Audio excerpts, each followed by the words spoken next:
So in this Moomoo tutorial video, I am going to be showing you guys how to buy put options here on your Moomoo account. So once you open up Moomoo, what I want you to do is to go to the bottom left and press on markets. Once you're here, make sure at the top that options is selected. So if you're on US, for example, just slide this to options right here.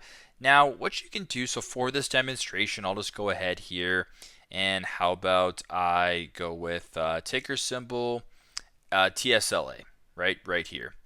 It's Tesla. Once you're here, where it says chart is highlighted, go ahead and press on options just like this. Now, for me, call options is selected right now, but if you wanted to put options, press on put right here, then select a put option. So for this demonstration, I'll just press on this put option just like this. Then go to the bottom left and press on trade. Now, once you're here, go through the steps, of course, in regards to buying a put option. So for an example, I can show you guys another example of this. How about I go to US stocks right here. I will then go to NVIDIA. I'll press on options, put options, and I'll select one.